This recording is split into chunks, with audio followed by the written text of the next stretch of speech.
Greetings to everyone world over, wherever you are, in different countries, in different time zones, in different conditions. We extend a very hearty welcome to all our brothers and sisters across the entire universe. सभी भाई बहनों का बहुत बहुत हार्दिक स्वागत है आज की शाम और आप सब हमारे साथ जुड़ रहे हैं उसके लिए आप सब लोगों का बहुत बहुत आभार। सभी भाई बहनों को, brothers and sisters, today is a very special morning, afternoon and evening. Green morning, green afternoon, green evening across the world to everybody. We have got today with us a very distinguished guest, Sushri Sahana Ji. She's an author, she's creative editor, she's commentator, she has done some special programs on water management strategies, and she's also a writer. She is joining us live all the way from the United States. Sahana Singh ji की जो book है, किताब है, और जो इन्होंने अपना समय, अपना योगदान पूरे विश्व के लिए, पूरे भारत के लिए और सारी प्राणी जाति के लिए दिया है, The Educational Heritage of Ancient India.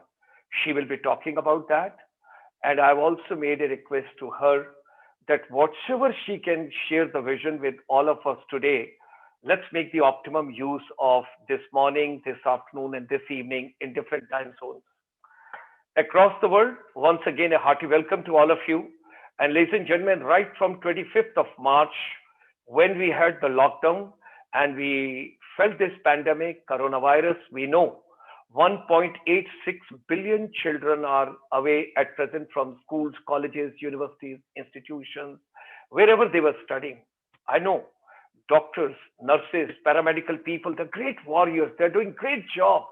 But at the same time, teachers, educators, counselors, technocrats, people those are supporting the education ecosystem are also great warriors in their own way, and we send our salutations, regards, and blessings to all of them.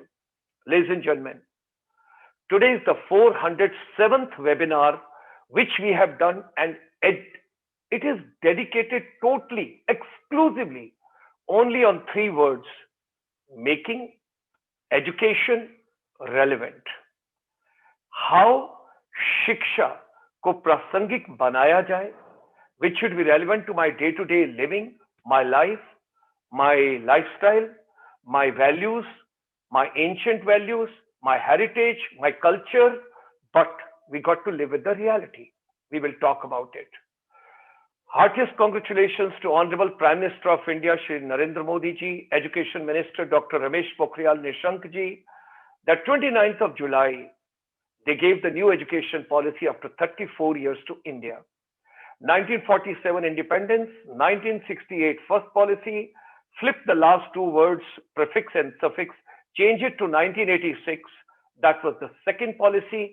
1992 minor changes, and now after 34 years, we have got the new education policy. One of the questions which I'm posing to all my audience when you join on the YouTube, on the GS Motivator channel, anybody who answers this question correctly this evening, you get 10,000 rupees cash award from our chamber. You can just post only percentage. 1986 policy which was implemented in India, and now we have got 2020 policy. What percentage of 1986 policy actually got implemented in India? You have to just give me the percentage with authority and with title and the source and the resource. If you give correct answer, you get 10,000 rupees. That is the way we are starting this evening, because nothing is free. If you're giving your time to us, let's see how much we are focused with this particular vision. I'm thankful to Professor Dr.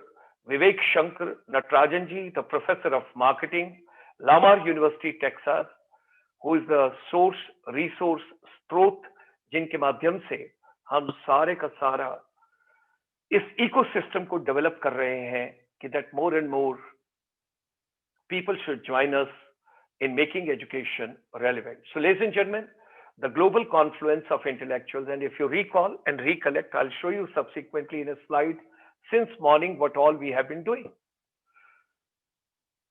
During my army tenure and during my Ministry of Tourism, Government of India tenure, I realized one thing. Whenever our Indian diaspora, they used to come from abroad, there was no system, there was no place, there was no platform, there was no forum where they should come, they should meet people, they should be greeted, they should be treated, they should be given the due kind of recognition. So slowly and gradually, when I left Ministry of Tourism, Government of India in 1993, having done my complete 20 years with the Indian Army and the Ministry of Tourism, 1994, we started with International Chamber for Service Industry. Initially, we started with 6,000 people, and slowly and gradually people kept on moving. And then I still recall that in 2003, then the Honorable Prime Minister of India, late Shri Atal Bihari Vajpayee Ji, when he gave the time, and Ministry of External Affairs, Government of India, J.C. Sharma Ji, Singh Sahab, couple of other dignitaries, and we all made a presentation to then the Honorable Prime Minister. And after 8 minutes, he told, आप लोग बहुत अच्छा कार्य कर रहे हैं, लेकिन मेरे दिमाग में एक विचार है. बहुत सारे लोग और भी बाहर चले गए हैं. आप ये करते रहिए. इसका नाम क्या रखा आपने? तो it used to be International Punjabi Chamber for Service Industry, ICSI.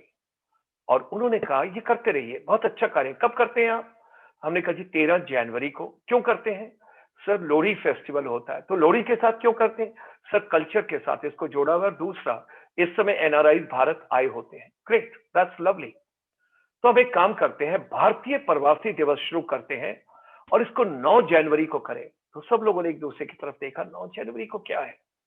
तो उन्होंने कहा 9 जनवरी को महात्मा गांधी साउथ अफ्रीका से भारत वापस लौटे थे, तो उनसे बड़ा एनआरआई कौन होगा? And ladies and gentlemen, that was the birth in 2003 of the Bharatiya Parvasi Divas.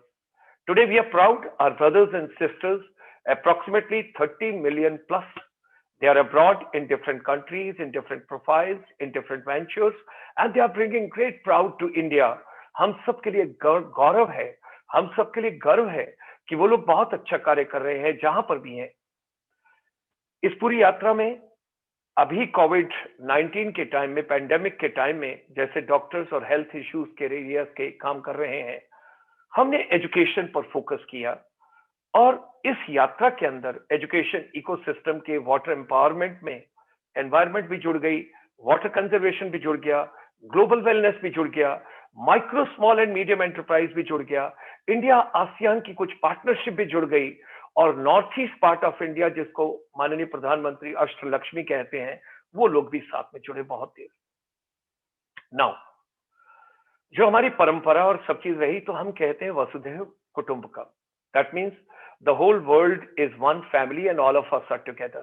This definition and what I have shown you 4 things over here from our chamber, it is little different from the pedagogy and andragogy of my late friend to whom we lost last month, Sir Ken Robinson, a great person who wrote Do Schools Kill Creativity? Wow. Any video you pick up and anything you see, he gave the first part economics, and then he came to culture, then to social, then to personal. लेकिन अगर भारत की परंपरा में देखें तो culture और social ऊपर है, फिर इकोनॉमिक, और चौथा यह कि कोई भी बच्चा किसी सब्जेक्ट को क्यों लेता है, शिक्षा को क्यों लेता है. Heartiest congratulations once against everybody, all those stakeholders who have put in their efforts, whether AICT, UGC, AIU, NIPA, NCRT, National Council for Teacher Education, our Kendriya Vidyalayas, Navodayas, and CBSE, anybody, whosoever is there, school, college, polytechnics, ITIs, higher education, universities, आप सबका बहुत बहुत अभिनंदन. आप सब लोगों की बहुत बड़ी यात्रा है. मुझे आज भी याद है कि AICT के अंदर जो इसकी लास्ट चर्चा हुई थी और जिसके अंदर आदरणीय बहुत ही माननीय मुकुल कनितकर जी ने 1000 वाइस चांसलर को इकट्ठा एक प्लेटफॉर्म पे किया था. And I was also a part of one of the segment of one of the groups which was basically on curriculum, art sector दिए गए थे. और बहुत ही अच्छा मनन मंथन और सब कुछ हुआ। और ये न्यू एजुकेशन पॉलिसी, कस्तूरी रंगन जी को बहुत बहुत प्रणाम, नमस्कार। हमारे चेंबर की तरफ से ICSI from morning 9 o'clock till evening 9. We have got 12-hour service for everybody, for entire universe, totally complimentary. And basic aim is how to empower the entire education ecosystem. Our chamber, in a very humble way, set up India's first finishing school network for service industry, because agriculture economy, agriculture, manufacturing and services, which you call tertiary sector. What we call today soft skills, that is basically a part of service industry. So etiquettes, manners, gesture, body language, articulation, personality enhancement, your interpersonal relationship, creative thinking, critical thinking, logical thinking, analytical thinking, decision making, values, everything in a collaborative and a creative way we brought to India. And we are thankful to all brothers and sisters who gave lots of valuable inputs to us. Having spent a lot of time abroad while teaching in America, spending time in Australia and other places, I learned there are two things which are very important and that we brought to our chamber also. How to boost the spirit of the youth empowerment, and more important is teachers empowerment.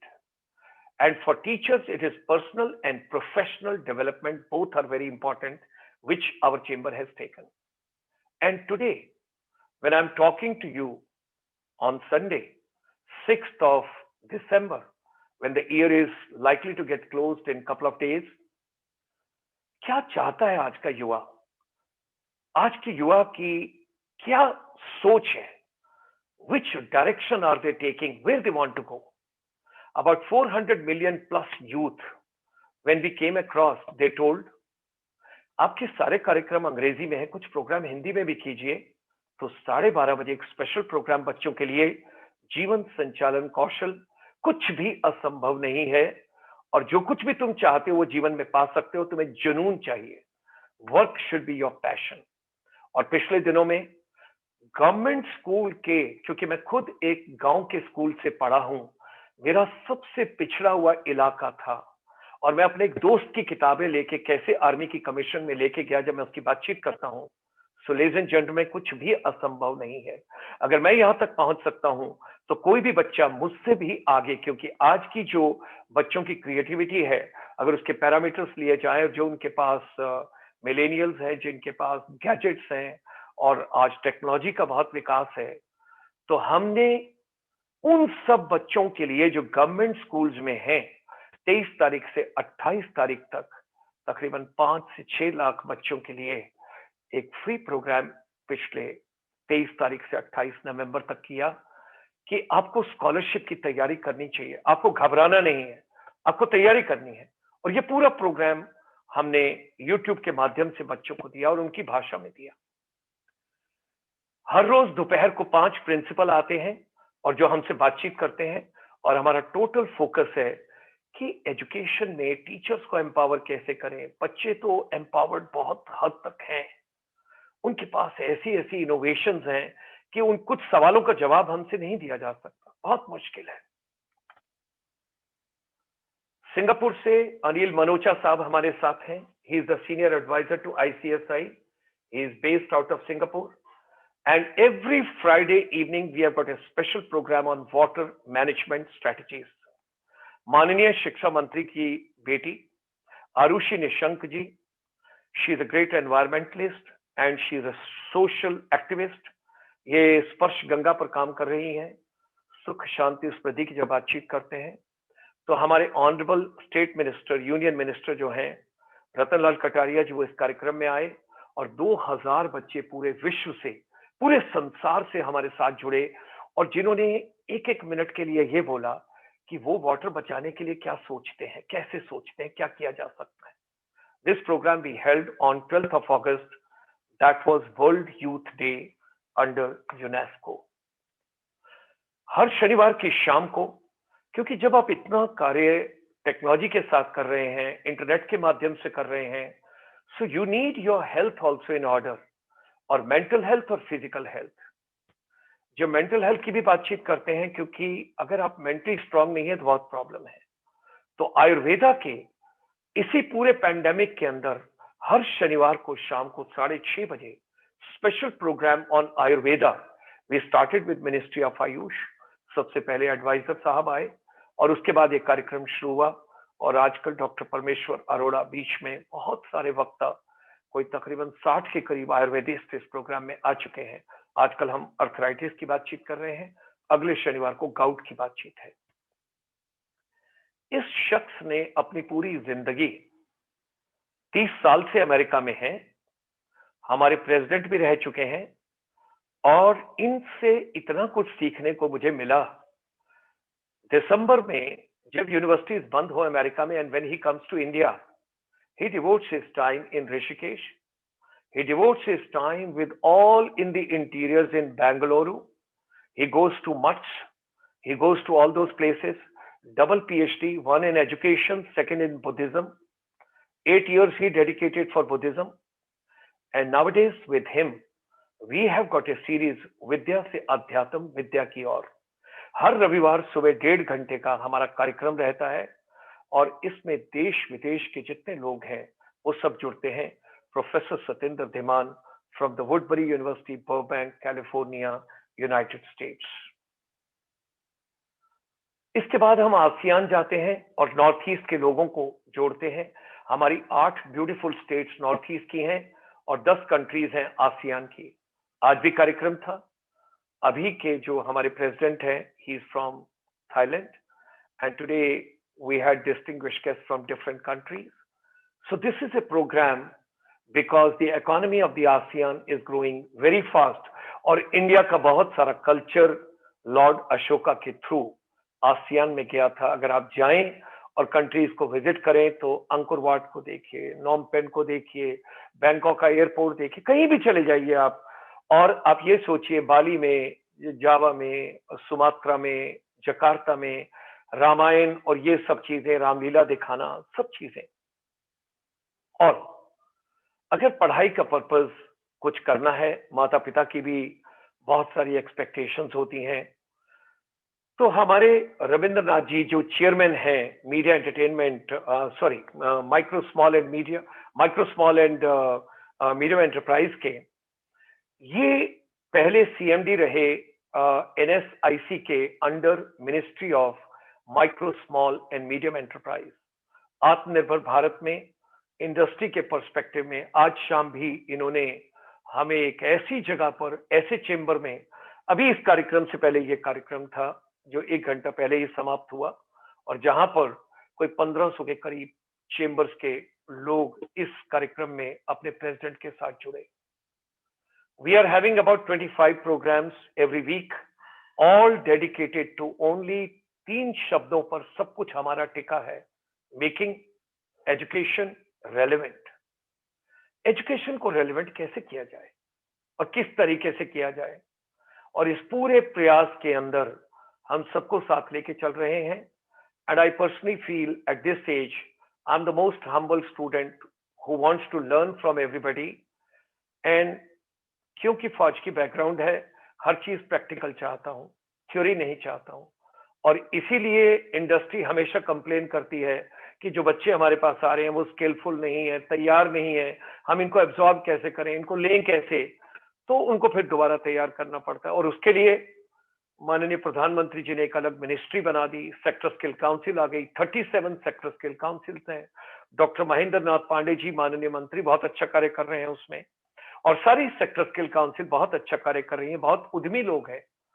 But at the same time, there's a lot to be done because country size is so big, and all of us, we got to get up and we got to move ahead.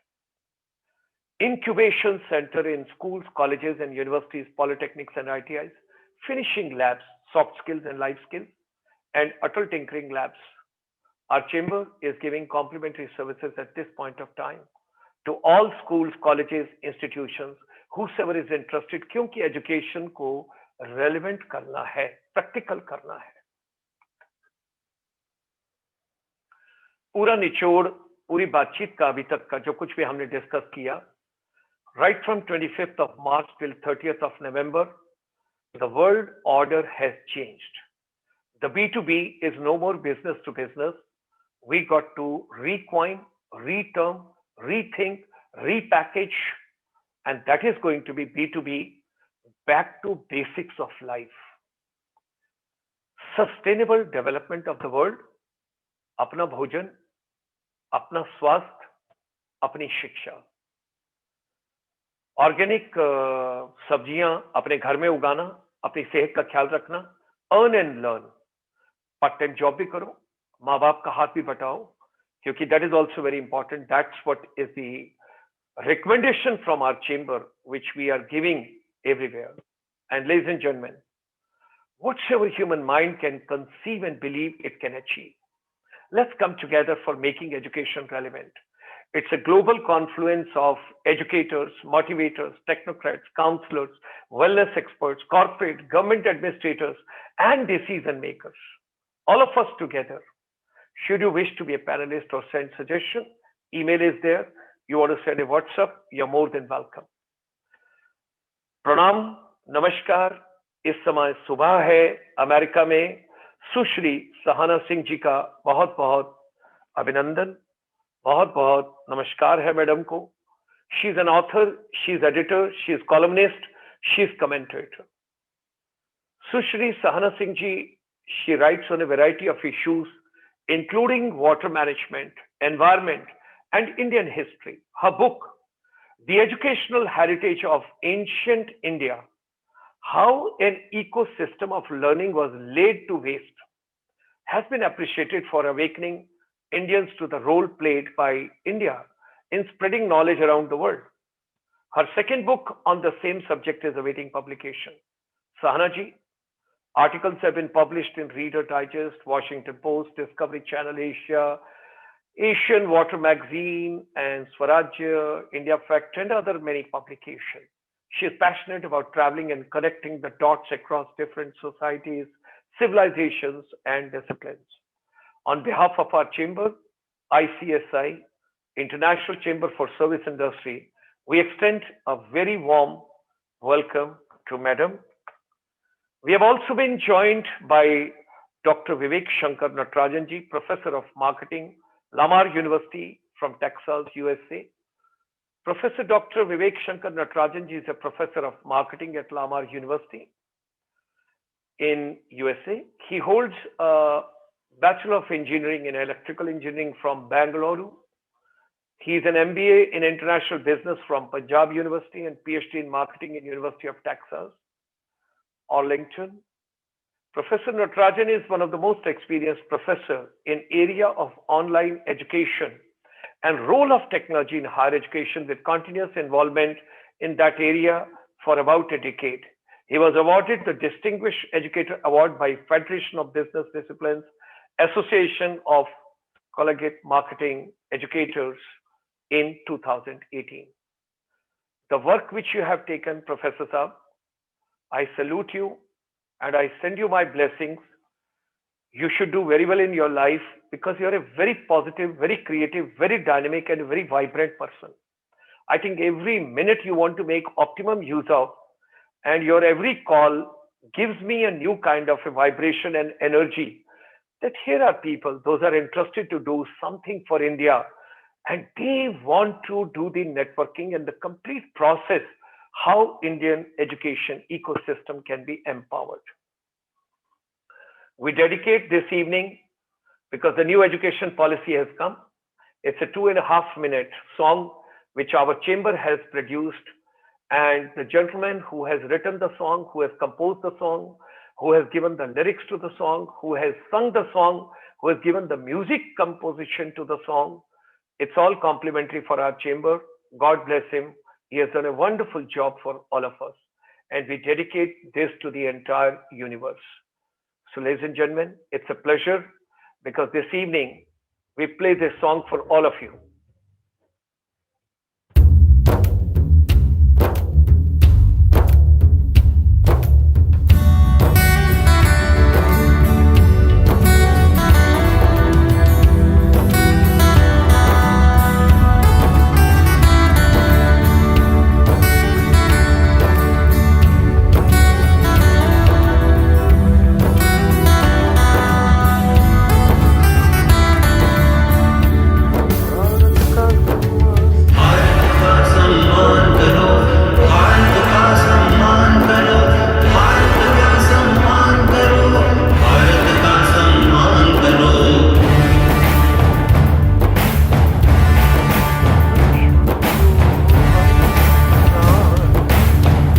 विश्व गुरु बनना है भारत, भारत का सम्मान करो।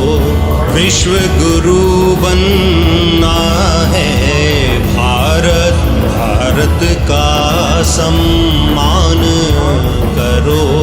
शिक्षा के पथ पे आगे बढ़ कर, शिक्षा के पथ पे आगे बढ़ कर सबका ही कल्याण करो। भारत का सम्मान करो, भारत का सम्मान करो।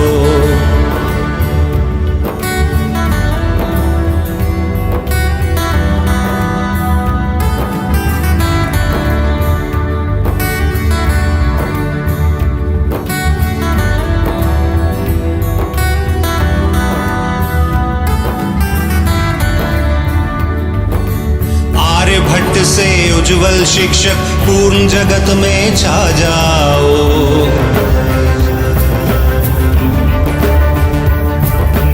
आर्यभट्ट से उज्जवल शिक्षक पूर्ण जगत में छा जाओ। श्रेष्ठ वर्ग के तारे बनकर अपना नाम भी चमकाओ।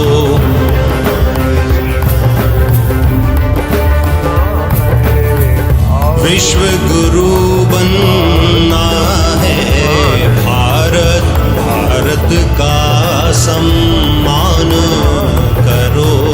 विश्व गुरु बनना है भारत, भारत का सम्मान करो।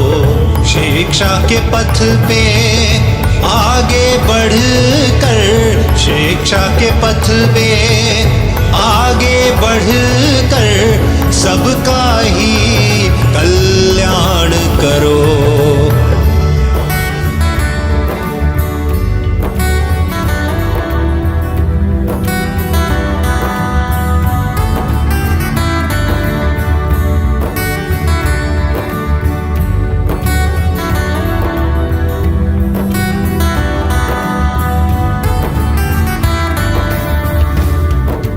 शंखनाद से सकल जगत में गौरवमय गुणगान करो।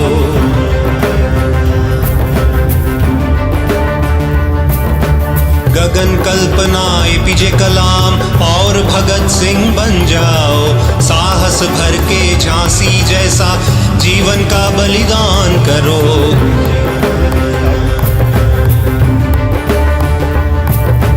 गगन कल्पना एपीजे कलाम और भगत सिंह बन जाओ। साहस भर के झांसी जैसा जीवन का बलिदान करो।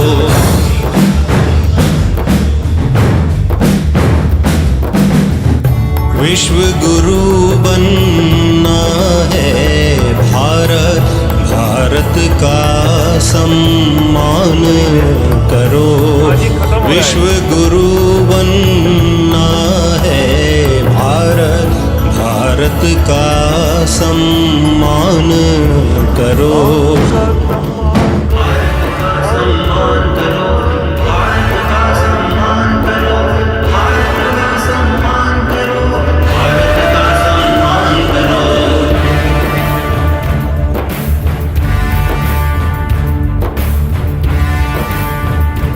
Ladies and gentlemen, this song is dedicated to our brothers and sisters across the entire universe world over.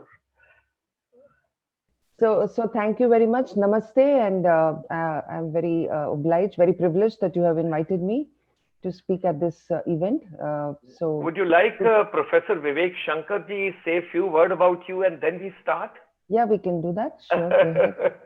Vivek Shankar Ji? Yeah, just to get started, see, I think, yeah, I mean, I always believe that we give a lot of time to the main speaker because they come with a lot of planning and things. So I'm going to be very brief. I know Sahana Ji as a fellow traveler for Dharma in Houston. We met at very big many conferences and many associations we've been part of. I mean, she has been a big part of the Indian Historical Awareness and Research Group, which is very, very active.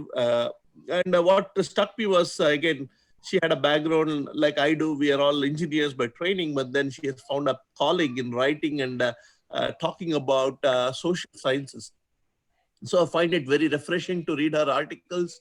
And until the point that I was on Facebook, I kind of recently got out of Facebook, but I used to enjoy reading her posts. So it is very interesting. So she's a very good writer. She's also a good speaker. So to have both those qualities is very, very difficult. So somebody as a very good writer may not be a great speaker, and somebody who's a good speaker may not be a good writer, but she kind of balances both. She also is kind of, I would say, she's like a pure, full Indian. She has had education in Calcutta. She has studied in Delhi, but she's originally from South. Very interesting personality. So I think her viewpoints, again, she kind of goes between quantitative course, disciplines like engineering and water management to something that is more soft skills like higher education. So she's builds bridges in more ways than one. So with that, I will keep the floor open for Sahana Ji. I think we are here to listen to her perspectives. Welcome, Sahana Ji. Namaste, and good to have you. Thank you, Vivek Ji. That was a very, very generous introduction. I'm not sure if I'm worthy of that, but I appreciate it. Was quite a privilege listening to you. So I'll just, so I know Gulshan Ji has told me many times to try and keep my presentation as relevant as possible and as action oriented as possible. So can I share my screen right now? Yeah, ma'am, you have got the rights. Okay. You can do it, ma'am. Yes. Okay. Are you able to see my screen? Yes, ma'am. Yes. Okay.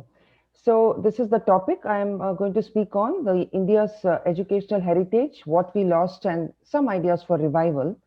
But we must remember that if you don't know history, then you don't know anything.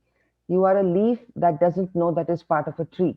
So I always like to start with the historical context, because we might think that we know, history has nothing to do with what we are going to do today, what we are going to do tomorrow. But it's a continuum. We are on a continuum, and we cannot just say that we are going to be forward-looking and not be always talking about history. That history is a part of us, and it should always be a part of us. It's like how if you wake up one day with amnesia and you don't remember anything about your past, and so you think that, okay, now I'll just look into the future. That's not going to happen. You will not know whom to trust, and you'll probably make the same mistakes again and again. So that's the reason that the historical context should always be there. The more you are connected with history, the more data points you have, and more analysis you can do, more intelligent analysis you can do, and then move forward. So that's the reason that I would still start with history before I go on to how can we practically revive our heritage. So maybe you know the history, but perhaps you might want to listen to a few things about history that I would like to say. So I take the liberty of going forward. So I want to emphasize that India was the educational capital of the world for thousands of years, and before we got invaded and colonized. And that's something we should remember all the time. How we got students coming from Western Asia, from China, Japan, Indonesia, Malaysia, Thailand, Lanka, whichever part of the world was civilized, was sending its best students to study in India. And that should always inspire us that that is the ideal that we are trying to reach. And these students made dangerous journeys, and there were difficult difficult admission tests that they had to go through. And so we were focusing on merit. That's something we should remember. The focus on merit led to highly original works in art, logic, grammar, mathematics, engineering, and sciences, especially medicine, chemistry, physics, metallurgy, navigation, and more. Practically every subject today, modern subject today, has its underpinnings in the research, in the knowledge of India. And that is not an exaggeration. Also in the vocations that we are talking about, even there we had the same excellence, right? So I'll just have this slide I'd like to show to emphasize that learning was a sacred duty.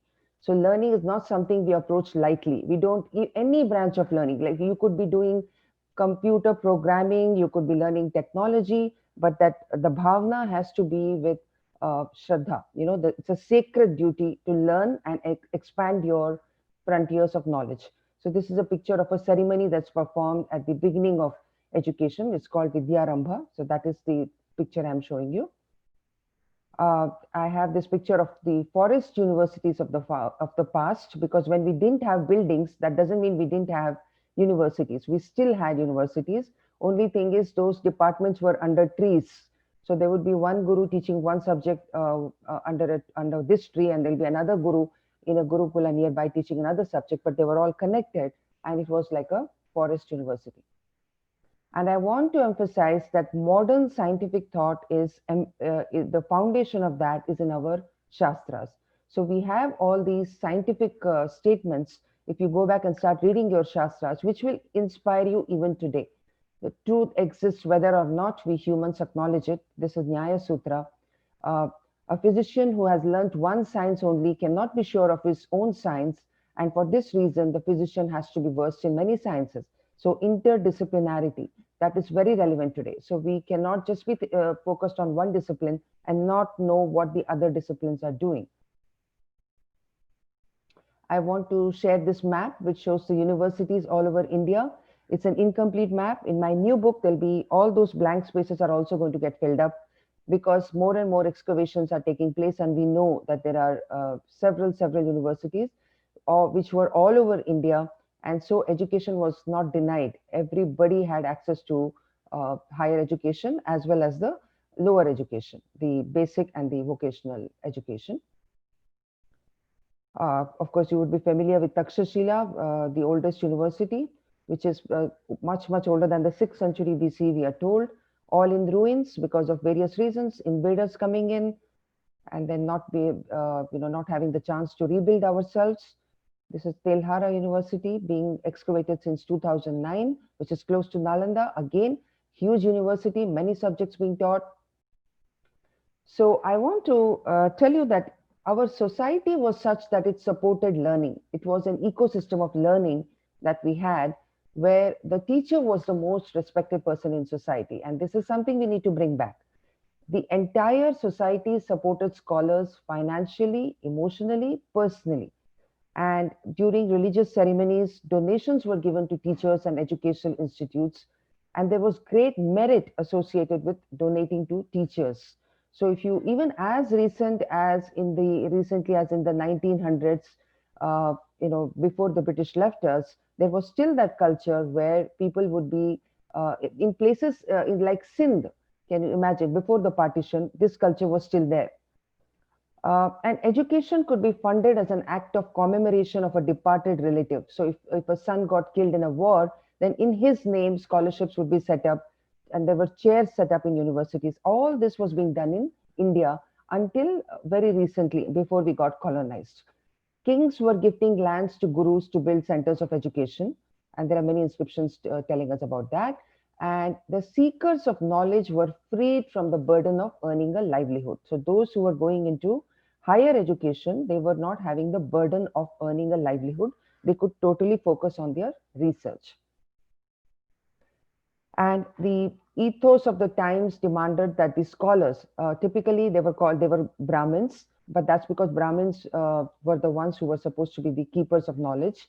And they led simple lives, and they engaged in the pursuit of knowledge without amassing riches. They were not allowed to amass riches according to our tradition.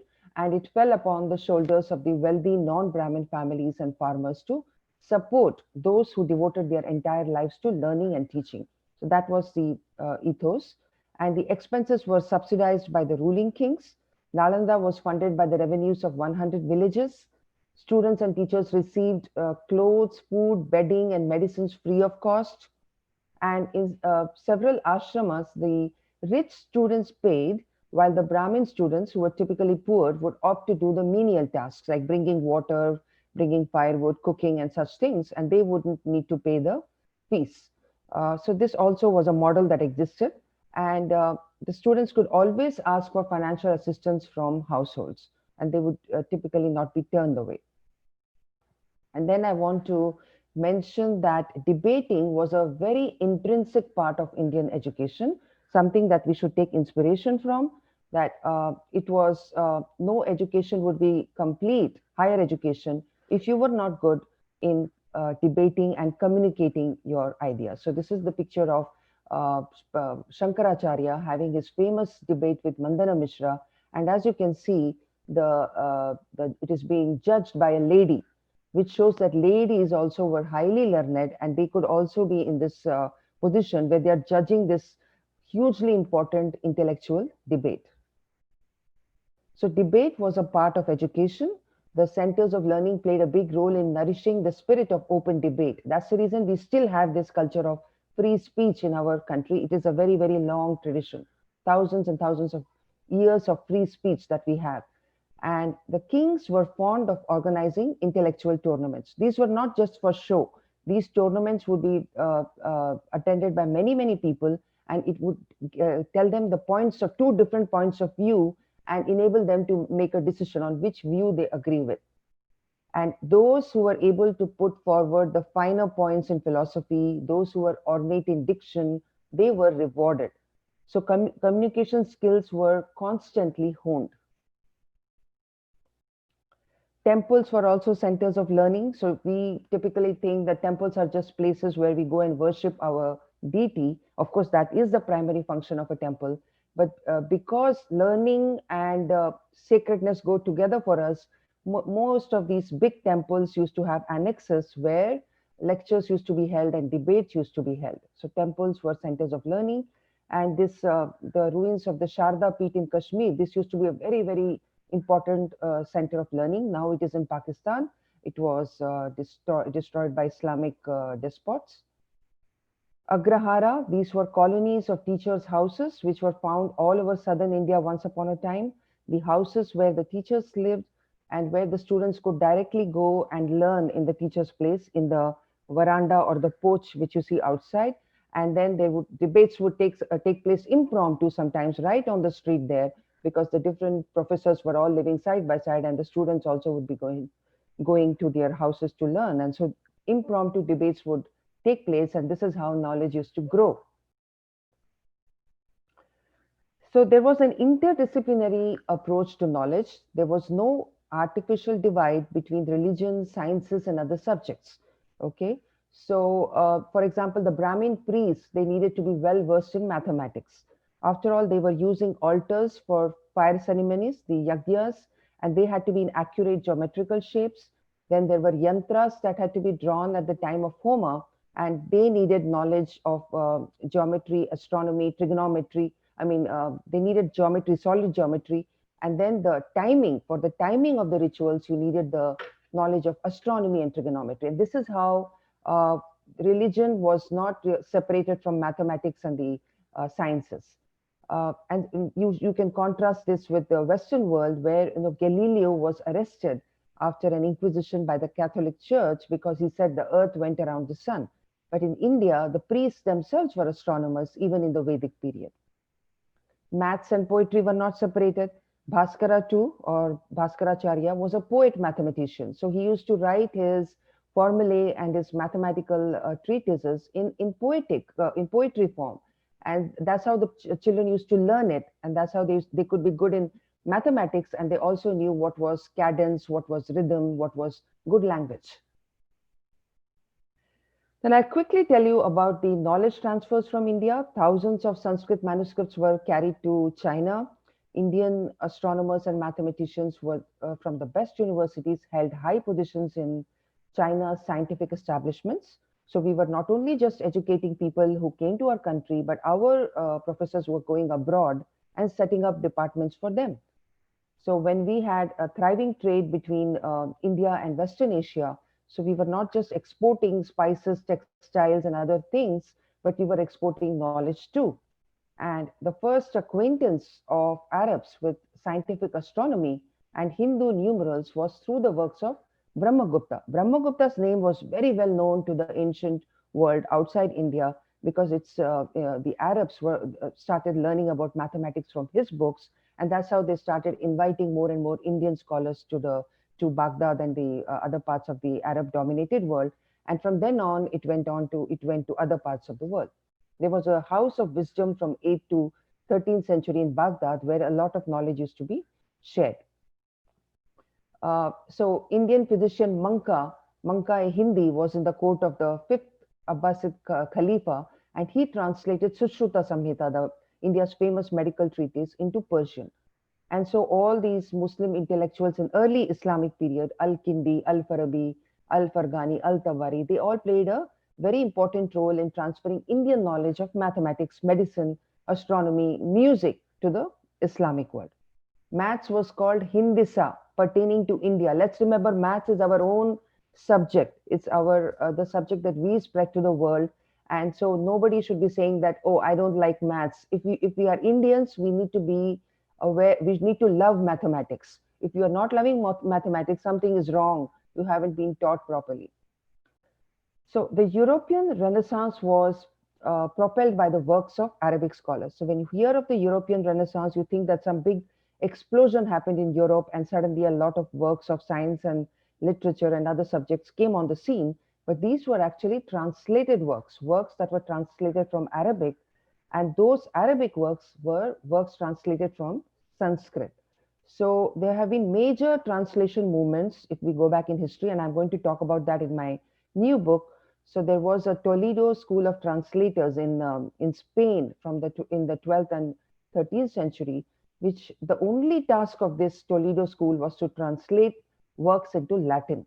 And that is how so much of our science was translated into Latin. And then that was revised, and that became the starting point of a scientific revolution.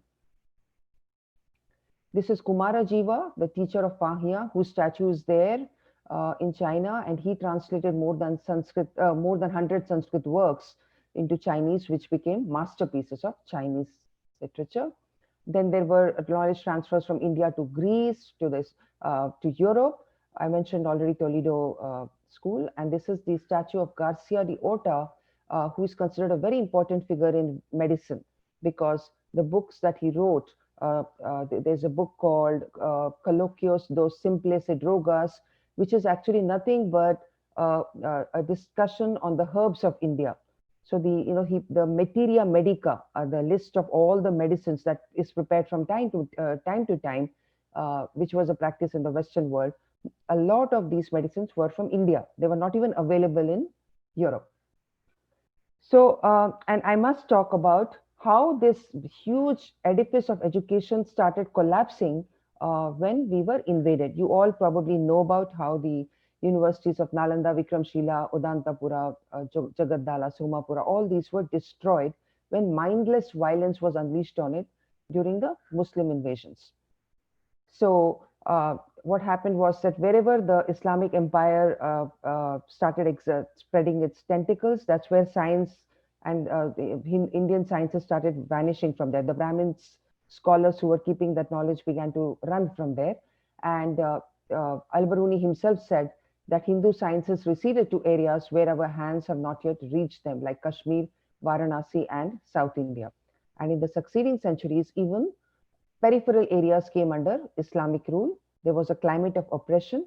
So during the Sultanate period, there was a systematic stamping out of Hindu learning and destruction of manuscripts all over northern and central India. We should know this, because otherwise we will say, oh, if we were so great, why are we not so great today? So we should know that these are the things that happened which led to destruction of our greatest universities and destruction of our manuscripts. Destruction of temples, then there was imposition of jizya that we know about. There was an emphasis on Islamic education. Delhi became a major center of Islamic learning for quite some time, and there was a lack of state support for education of Hindus. So the rich businessmen, the Hindu Rajas, the local communities, they kept the flame of learning alight for Hindus. Wherever the Islamic Empire spread, the languages were also changed. Arabic and Persian were imposed. There was some respite during Akbar's rule, and he allowed Hindu children also to study in madrasas. But again, all that was reversed during Aurangzeb's rule.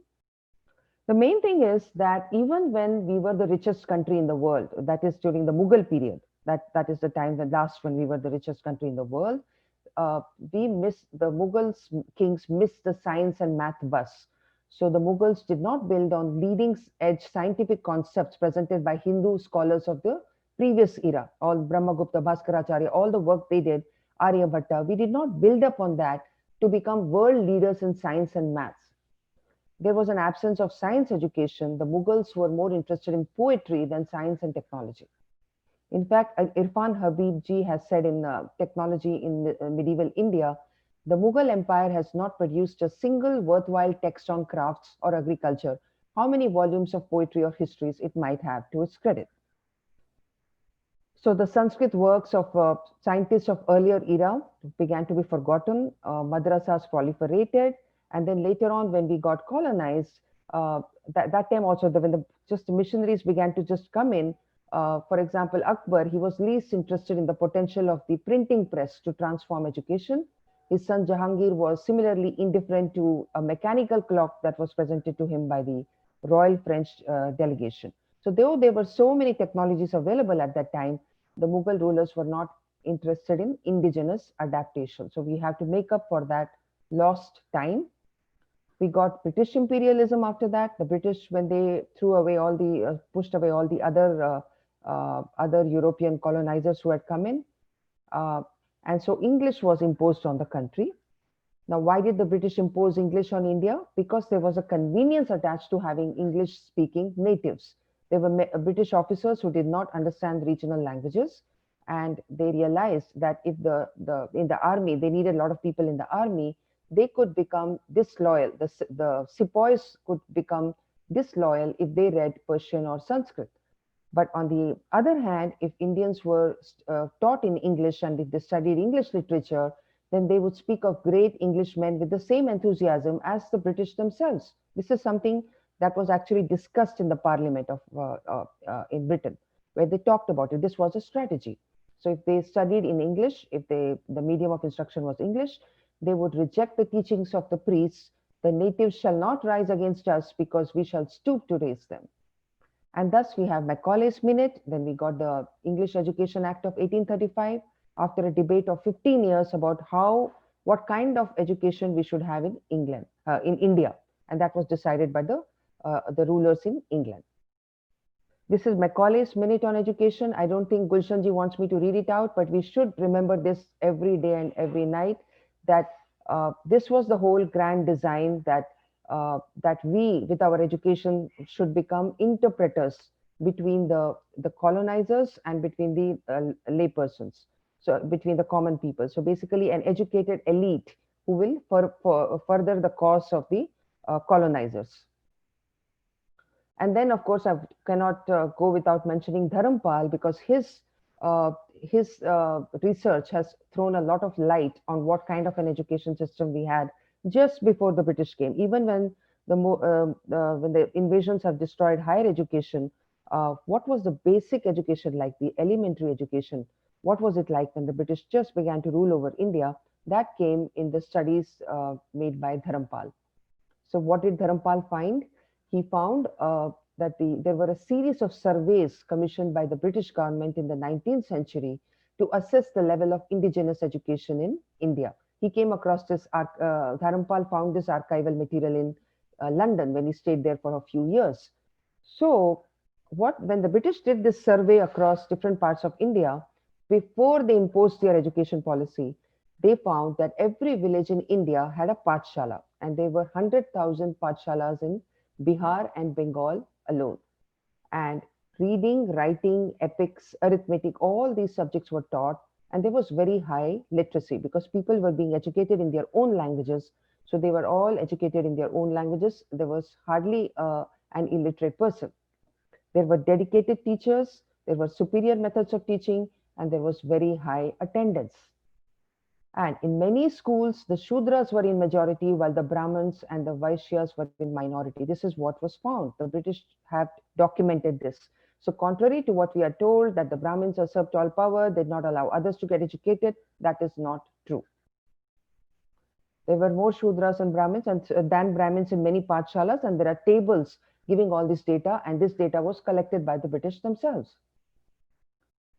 I want to highlight the innovative teaching and examination methods also that the British noticed, because there was an ecosystem of free thought, and that was conducive for innovation, even at the basic level.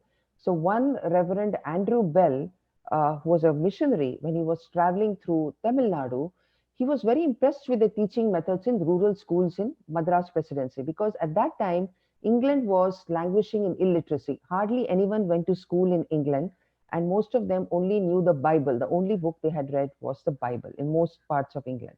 Whereas in India, Andrew Bell saw that most people are educated, and he found very interesting ways of teaching.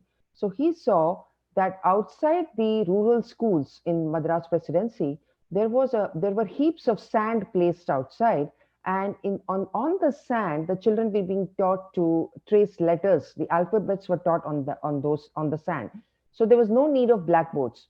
So he was surprised to note that. He said, in England, we are thinking the cost of education so high, we need blackboards, we need infrastructure, and that's the reason we are not having education in England. But look here in India, simply with sand heaps outside the school, they're ensuring that everybody knows how to read and write. So he called it the Madras Method, which is, of course, sand tracing, and the other was the monitoring system. What he noticed was that the older children, once they learned how to read and write, how to do arithmetic, and several other things, they would teach the younger children. So when the teacher did not have time to spare, if he has even not yet arrived in the school, then Andrew Bell saw that the older children and younger children are working together. They were not making a racket, they were not making noise, but they were quietly teaching. The older children were teaching the younger children. So he loved the method so much, he called it Madras Method and introduced it in England. So it was Indian pedagogy that became popular in England. By 1821, 300,000 children were reportedly being educated under Dr. Bell's principles, and his ideas were adopted in Europe, West Indies, and even Bogota in Colombia. There is another thing I want to tell you about, and that is Reverend T. Robertson's findings. He had a similar experience in Bengal. When he was traveling through Bengal, he noticed a very unusual manner of conducting competitions between schools in Burdwan. So what he saw is that every month, all the schools, once a month, all the school children, higher classes, would get together in one place. And the top student of one school would ask a question to the top student of another school. And if he could not answer it, it would go down to the next student. And if he could not answer, it would go down to the next student. And in this way, after that, this top student of this school would ask the student of the other schools. And in this way, there would be cross questioning. And it was such a fun exercise that Robertson says that he has not seen anything like this in England, that where they are making examinations such a fun time. And he noticed that the Brahmins and Shudras were sitting next to each other. And sometimes the Shudras were getting higher marks in these competitions. So he noticed all that. Let's remember this. This is the Madras College that I mentioned earlier. It still stands today in Scotland, UK. And if you go to their website, you will know that they got the ideas from India. Now, so again, when they noticed all these things, innovations and everything, but eventually all this was lost because poverty and famines became rampant under the British. India was governed for the benefit of Britain. Everything that India produced, food grains, textiles, steel, gold, silver, minerals, everything was for the benefit of Britain. So we were financing them. We were also financing their wars. There was no food for teachers and students in pathshalas. Earlier, when the whole society used to be providing for them, food was not an issue. Children just had to study, teachers just had to teach. That system vanished.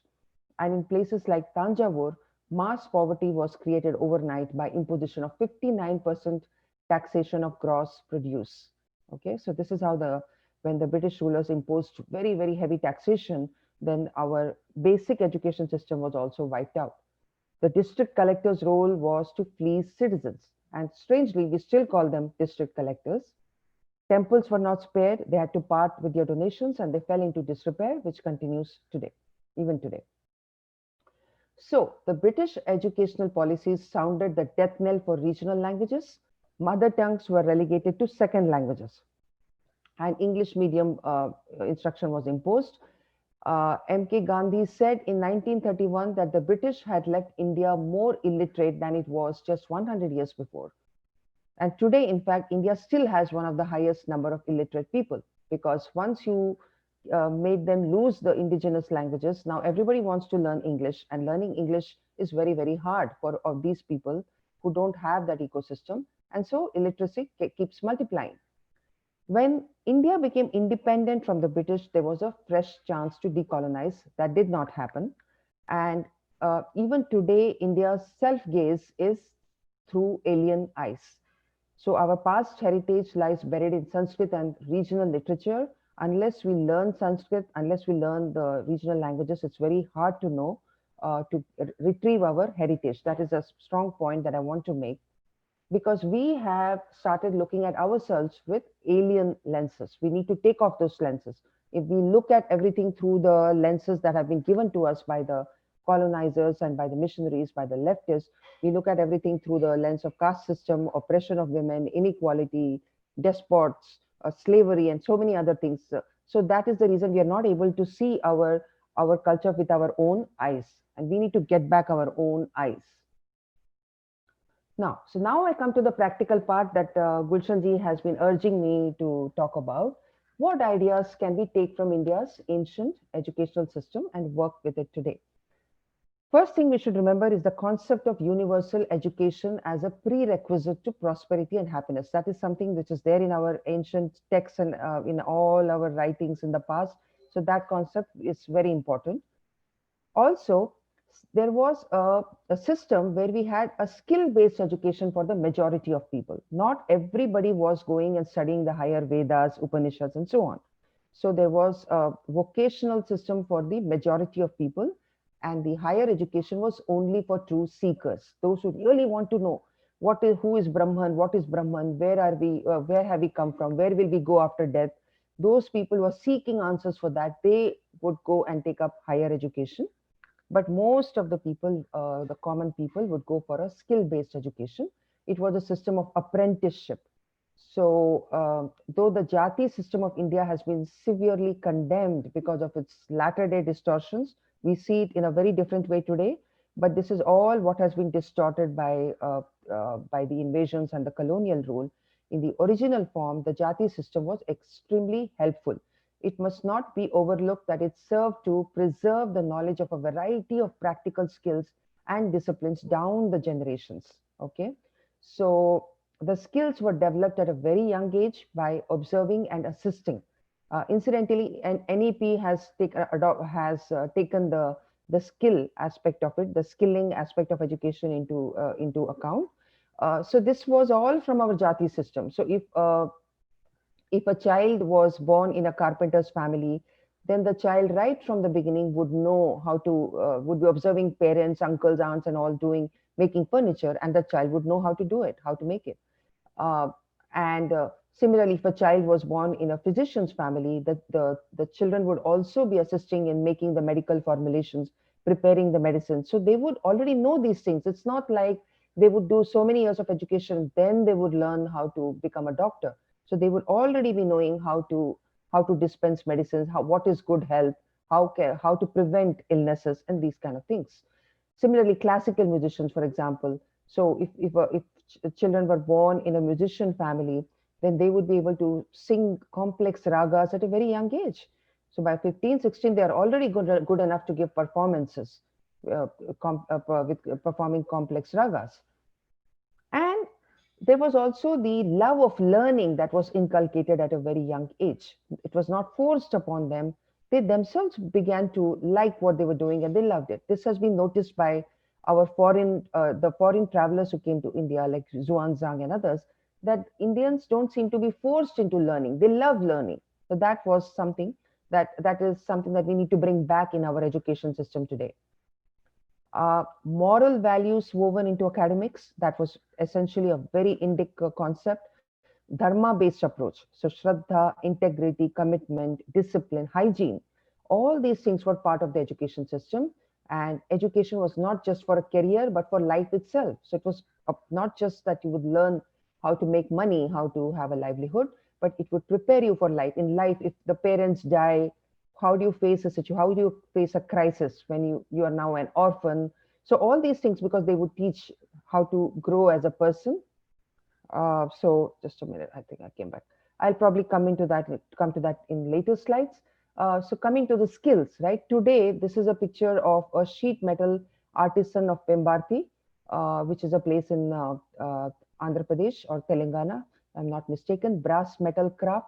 And it is a very, very ancient tradition which is still being preserved, and they're still making all these things. It's a skill, but of course, it's not very, very widely known that these are high quality products being made by these skilled artisans. And this is where we need to work on. All those distinctive skills that we had, we need to grow them. We need to have more people learning them and producing, coming out with products which can be exported. Because these are things that handcrafted things are a rage today, because we have had enough of machine made products. So when you make handcrafted products, they sell very well at high prices too. You can look, there is a village called Raghurajpur in Orissa, where the whole village, it's a village of artists, and they make these lovely paintings, right? Which if the rest of the world knew, they would lap it up. Only those who know today are ordering them and they're buying them.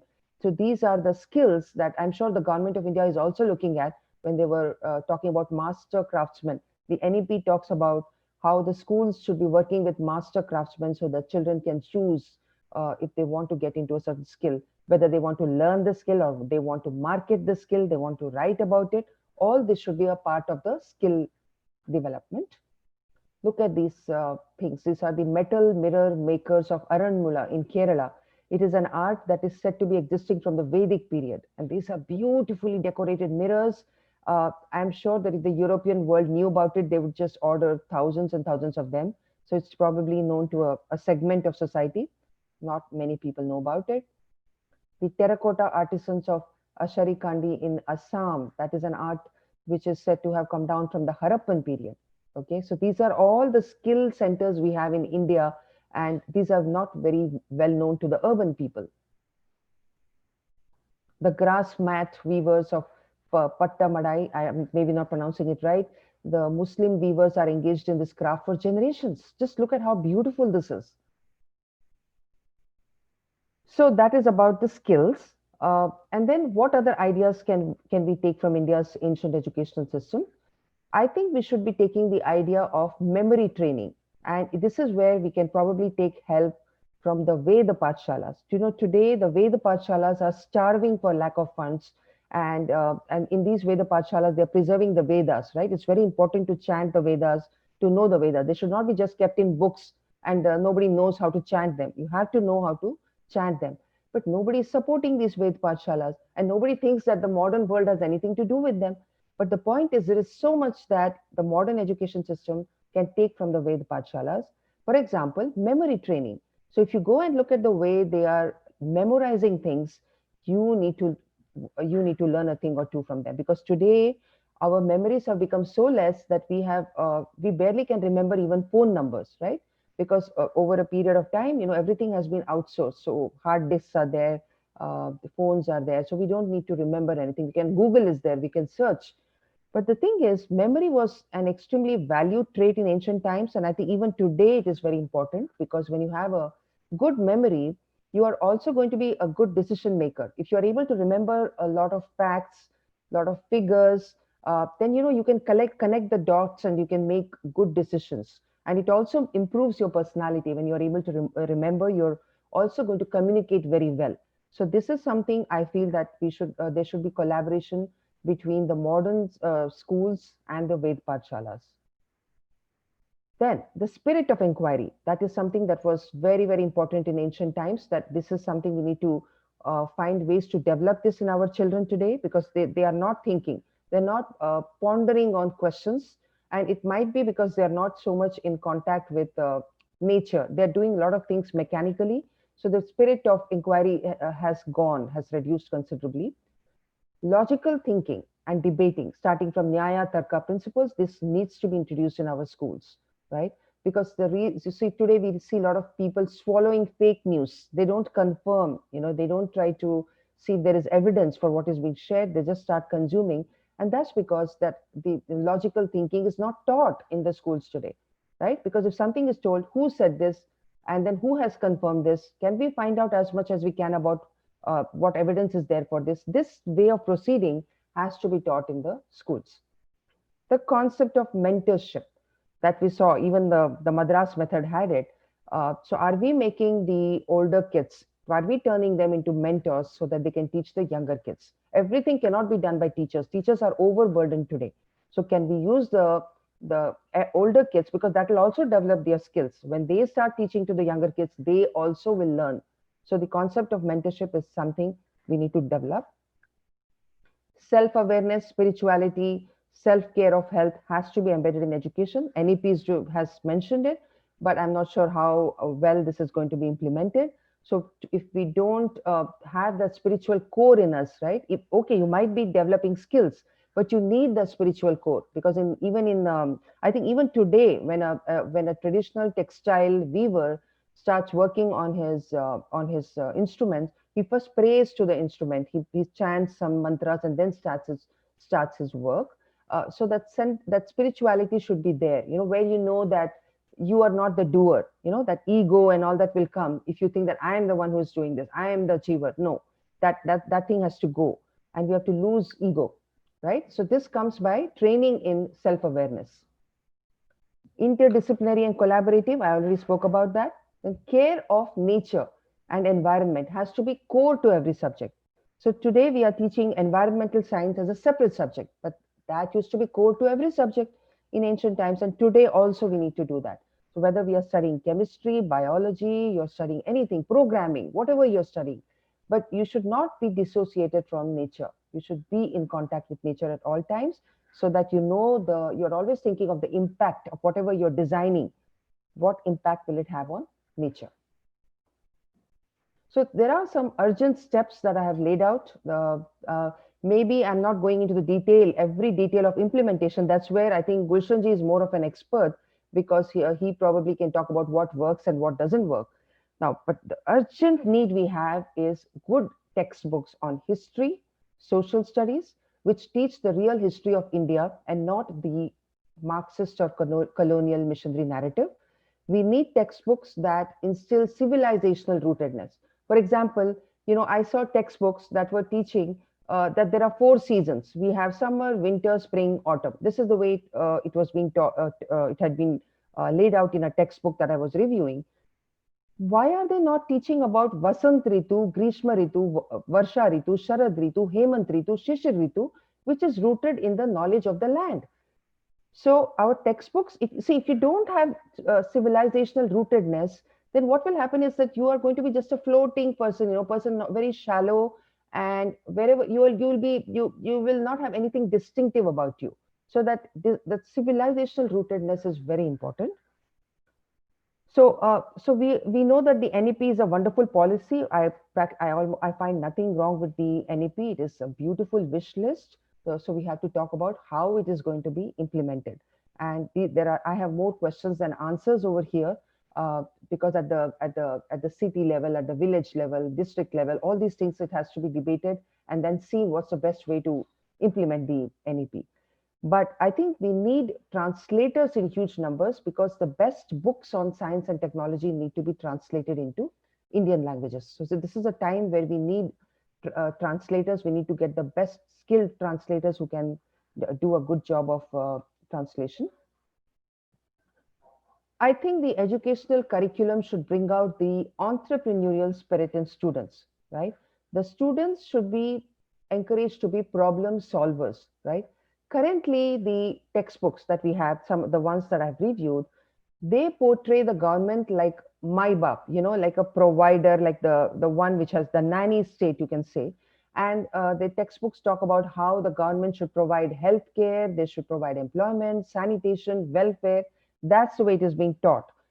Why are students not being asked to come up with ideas on what business they can start to solve the problem? So if the students are told that these are the problems we are facing in society, this is what the government has been able to do until now. Now tell me, what would you do? Suppose you are given a certain sum of money, then what business would you start which would solve this problem? That is the kind of education we need today. So that is one of the practical things I would like to suggest. So we do not need to think that management and business plans, they should be taught only at the MBA level. An entrepreneurial mind can be cultivated at a young age. So a young child of 10, 12 years of age can also be asked to talk about this. How will you manage a group of people? What are the things you would do? How would you use the money? Who would you put in charge? How would you manage it? So these are some of my thoughts. And I think I've taken a lot of time, and maybe we can have discussions around this. I would like all the others also to join. So I'd just like to talk about my second book, which is going to be published in May 2021. And I'm tentatively titling it as Revisiting the Educational Heritage. And it will be available in Hindi and English. I will expand on all the topics that I've written in the past. There'll be new topics like memory training in ancient India, educational games, why brahmacharya was important, and more on knowledge transmission. And there'll be a chapter on what can today's India learn from her ancient systems of education. So the other topic that I didn't dwell on was educational games. We need to have a lot of educational games as part of our education system. So in the school time itself, we need board games, and different kinds of games need to be designed, which will bring out all those things that I mentioned. If you want critical thinking, you want them to come up with entrepreneurial ideas, those can be in the form of games. And in fact, I know people who are working in this area. I would like to see them more successful. If you want their contact details, I can give them to you. So the games can be designed in such a way that it will bring out all those qualities that we want the children to have, right? And so with this, I come to the end of my presentation. This is my email address. I would like to ask all people who are watching, students, teachers, please email me at sahana.singh@gmail.com if you have comments or questions. You can find my book on Amazon. You can find me on Facebook, YouTube, Twitter. So with this, I come to the end of my presentation. I'll just stop sharing the screen so that if you want to have some interaction, we can do that. Bhushanji, I hope I'm not disappointed you. Cannot hear you. Thank you very much, ma'am. Thanks a lot. Very kind of you. And I think we are on the common frequency and we are on the common tuning because entrepreneurship, when you're talking about gamification, when you're talking about and skills, you're talking about shiksha, kaushalta, and udyamita. These are the three key words which we have taken, and we are working in that particular direction only. That's wonderful. I think we are somewhere matching quite a bit on the similar areas and similar nodes. How do you look at music in education? Now that's a very favorite topic of mine. Okay. So music, yes, very much so, because music is, and I would not, see, we are now in the grip of film music. I feel that what we are losing today is the folk music. So I would like to see a revival of folk music, but because these songs tell us a lot about the culture, they tell us a lot about preservation of nature. They also have a lot of knowledge in them about, like if you even if you see some of the trees, the names of plants that are mentioned in these songs, I feel that music is also a way. It also, it serves multi purposes. It will relax you. It will keep you rooted, and it can also transmit messages. So, for example, when I was touring through India in connection with water, water management, water training, I was seeing that beautiful poems were being composed, songs were being composed on water, and the children were singing those songs on water, how we should save water, how we should, if you cut trees, then you are cutting your source of water, and all those things was being actually taught through songs. And some of these songs were actually traditional songs also, which is already there. So I think that's a beautiful thing that you brought up. If this is a discipline that can be developed further, music as a way of educating, and then we can see what are the various topics, subtopics that can be linked to music, and then through music you promote it, and especially at the early childhood, during early childhood education. This is so important because children will get bored if you go on, making them do things. So early childhood, I think, especially until class 5 or so, especially, I think music as a tool of education is very important. And I got some inputs from my friends who are working in tribal education. They told me that they're achieving marvelous results by using music. In fact, they're not using pen and paper at all. They're only using music with tribal children. And in fact, even teaching them science. So this, you would be so happy to know, ma'am, that our chamber is working music for mathematics, music for physics, music for chemistry, music for biology, music for environment, music Wonderful. for water conservation. 62 people from our chamber is working at this point of time, bringing music and, like you say, music therapy. So music for leadership, music for collective efforts, music for psychomotoric skills, music for memory, music for coordination. When you play the drums and all, couple of things we are doing it on that, and we are dedicating about 62, 63 people are working exclusively on that therapy, and we are I would working. urge you to document all that, to have videos and to write something about it. If you can develop a paper out of it, I would love it. Day before yesterday, if you'll see on our channel, there was 1.5 hour program, music for education. Wonderful. And the gentleman played all the instruments, all ragas, instrumental, vocal, folk, everything we have given just day before yesterday. Now, so music is, yeah, no, it's all very humble efforts, very humble. We want to make education very practical, very practical. Now, I would request you, one is the ancient part and everything we have deliberated, we have discussed earlier. I leave that over there. Give us some final inputs and final notes. We are very keen. Our chamber is very keen at school level, at college level, at university level, at polytechnic level, at ITI level, at skill centers level, wherever we have got the training providers and there's an education ecosystem. Every drop of water to be saved, every child to be taught.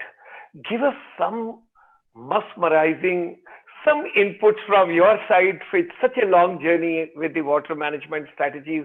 Give us some few tips. Although under the women empowerment, every evening we get 5 girls who talk on water saving. But that's a routine thing, how to save water at home, how to save water at working place and others. But give us some suggestions from your side. What should be done on saving every drop of water? Because the next crisis world over is going to be related to water. True. No, so what I have seen is that for saving water, first of all, the children should be connected with what the crisis. They should be told, I mean, those who are already in the villages, they know. I feel that the real training has to come in for the urban children, the urban children, because when they open the tap, the water just comes out and they drink. So they don't really feel the crisis so much. So it's for them that we need this awareness raising about saving water, that you close that, like you don't need to keep it open when you're brushing your teeth and all those things, right? But they also need to be told about the food choices that they make. There has to be an education carried out on the water footprint of everything that we consume. So people think that when we save water, all we have to do is to reduce the consumption of water, actual water. But we do not realize that every product that we use is using water in its manufacturing, right? So this awareness I'm not finding, and I've been talking about it. So if you are using a phone, you're using a laptop, any product that you use in the house has not been manufactured without the use of water. Because in the industry, there is a process of washing and all those stuff, in the process itself, there'll be water. So when we are less consumeristic, when we lead a more frugal lifestyle, when we recycle the products in our house, you're actually saving water. So this is something that I would like that this message, these kind of messages be told to our students, that when you're recycling and saving the recycling products, right, then you're also saving water. So if you're going to, don't throw away that t-shirt, use it as a duster, or you wear it for as long as you can, pass it on to your siblings. Don't try to buy new clothes. Clothes have become cheap now. We can buy clothes. Most people can afford new clothes today, which was not the case some years ago. But they are not pricing the cost of water that went into making the clothes and the other things that we use. So I think I don't want to give 100 messages, but this is one main message I would say, that let us be aware of the water footprint of everything that we are using in our life. Try to think about, be curious, ये इसका process क्या है, ये कैसे बनता है, और कोई चीज आप घर में आप नया टीवी लेके आ रहे हैं, अच्छा टीवी के प्रोसेस में क्या क्या लगता है, आप जैसे ही वो देखेंगे तो आपको पता चलेगा इसमें कितना कितना पानी लगा, कितने टन्स ऑफ वाटर लगे इस इंडस्ट्री में, इसको बनाने में. So people will be surprised that digital appliances also, they need a lot of water in their manufacturing. तो इस तरह के जो है, and of course, I mean, we need, I can't, we need these things to go into textbooks also. Whatever I'm saying, one is, you can have videos, but they also need to be in the textbooks, then they need to be in the education modules. You need teacher training in this area. So ये सब जो है वो implementation की बात है. एक final take है आपकी तरफ से before we close, just final take. No, या बोलिए, कुछ क्या कह रहे हैं आप? नहीं, पिछले 70 साल में, 72 साल में, 73 साल में बच्चे बहुत दूर चले गए हैं. In the sense, when we are talking about ancient wisdom, ancient values, and what India used to be, very rich and all, जो हो गया वो हो गया. अभी तो मैं अगर फ्लाइट में बैठता हूँ, अगर मैं ट्रेन में बैठता हूँ, मैं बस में बैठता हूँ, किसी बच्चे से बात करना चाहता हूँ तो उसने ईयरफोन लगाए हुए हैं. And that child, if you want to introduce, excuse me, so he takes it like, why are you taking my time? Why are you disturbing me? And he's in the virtual world. He or she is in the virtual world. And when the journey is about to get over, then they say, अच्छा uncle, आप कुछ कहना चाह रहे थे. When the 1 minute is left over to finish your journey, they get back. बच्चे कहाँ चले गए हैं? एजुकेशन कहाँ चली गई है? सिस्टम कहाँ चला गया है? आज का इकोसिस्टम कहाँ है? और बहुत सारे लोग वो सब कुछ देख के वापस आ रहे हैं हमारी स्पिरिचुअलिटी में. Okay fine, 100 universities to be invited to India to come over here and all that, good, fine. लेकिन जो बच्चे इस समय फॉरेन कंट्रीज से आ रहे हैं वो कौन है, कहाँ से आ रहे हैं, किस जगह से आ रहे हैं, और किन बच्चों को एक्चुअली हम लेके आना चाहते हैं. whether they should be from the developed countries or they should be from high spending countries, or they should be, we know how and who are coming, that also we know. So किस तरीके से आपको लगता है कि बच्चों को आप इस प्रोसेस में, इस सिस्टम में कैसे लेके आएंगे?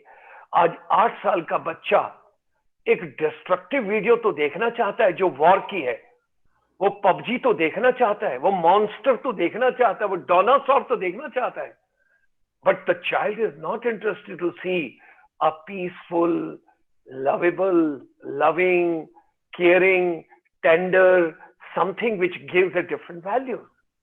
तो क्या करना चाहिए? सो गुलशन जी, ये तो बहुत बड़ा टॉपिक है जो आपने छेड़ा है.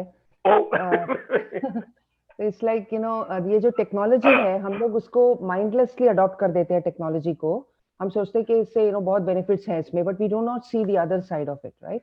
So this is where I think we need more conversations around this, that how technology is actually making us mindless. And it is, so we will probably know through technology somebody who is thousands of miles away, but we don't know our own neighbors. They are the ones who will come to our help when we need, and they are the ones with whom we should be connected. So इस तरह से मुझे लगता है कि we need to think a lot more about how we are using technology.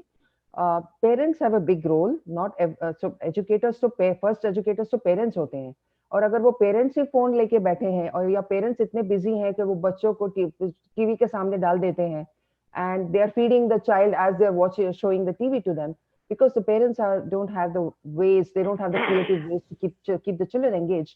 We cannot blame the children, right? So I am hoping that when we have all these skills coming up, then we would, if the children from a young age are also making things with their hands, instead of getting entertainment only by watching a screen. So we have to ensure that we are not using the screen too much. It's also bad for our eyes, by the way. Eyesight also, you'll see कितने बच्चों के चश्मे लग रहे हैं बहुत young age में. Singapore में जहाँ मैं थी for 13 years, छोटे छोटे बच्चे चश्मा पहन के घूम रहे थे. And Singapore government is trying to change that, but it's very hard, right? Because there are so much technology. को तो ऐसे उन्होंने allow किया technology को. Now how to tell them don't use it? So I feel that we can get it right, at least in the villages where this has not become a pandemic. Technology can also become a pandemic, actually, sometimes I feel.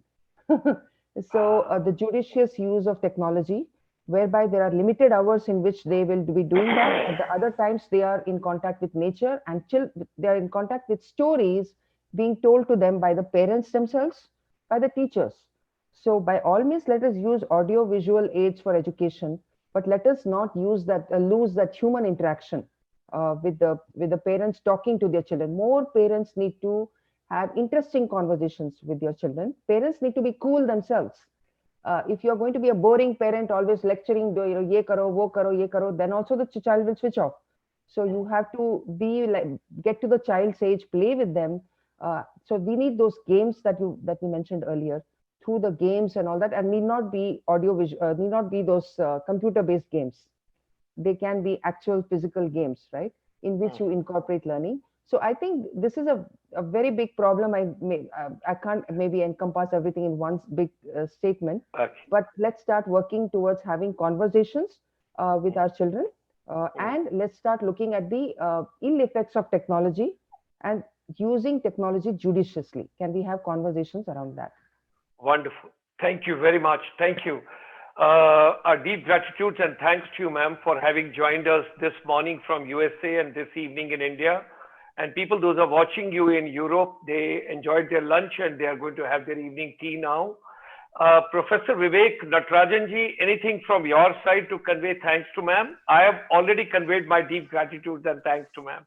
Professor Vivek Natarajan. Yeah.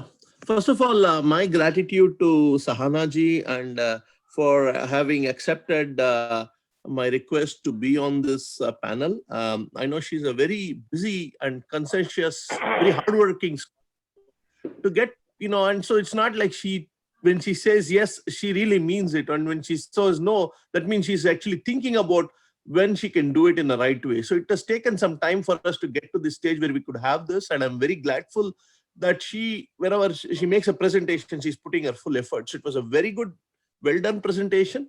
But I would, again, these kind of presentations are just nothing but the tip of the iceberg. They are kind of like a matchstick. They are triggering more interest. And I hope this triggers more research and more passion about what was really our heritage.